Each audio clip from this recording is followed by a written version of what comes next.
Well, I don't know what he can say other than what he's already said. I mean, Malcolm's a good friend of mine, and I've seen him getting about his job as well. So, look, I think what you're seeing here is a bit of low-level rumbling and trying to talk itself up. I mean, this matter was dealt with a couple of weeks ago.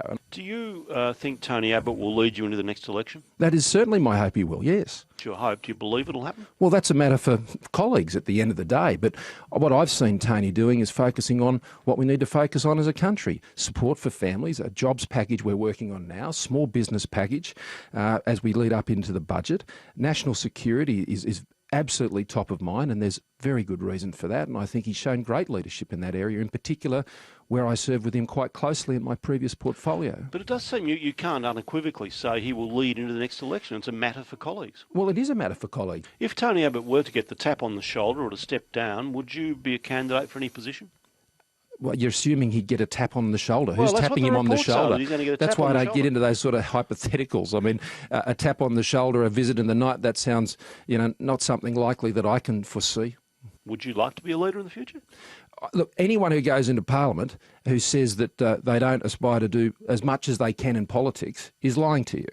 And I would hope to do as much as I possibly can in politics because I want to serve my country. And I feel I'm doing that right now in the job I have. I felt I was able to do that in a very significant way in my previous portfolio and stopping the boats. And I'm very pleased we were able to achieve that result. But that's what I see my job as in the government. I'm a fixer. I get things fixed. I get things done. And that's what I look to do in this portfolio in welfare. Sounds like a job application. No, it sounds like I'm doing my job.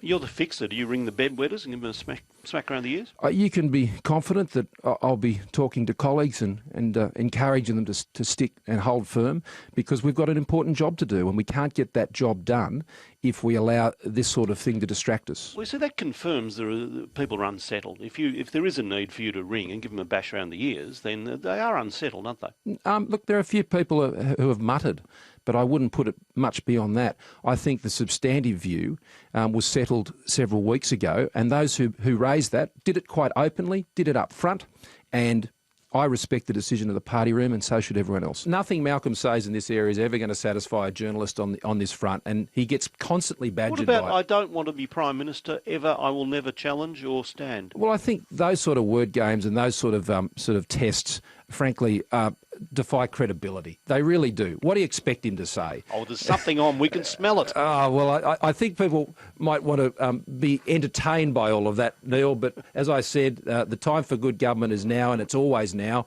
It has been for our government from day one, and that's what Tony and I and the whole team are focused on, including Malcolm.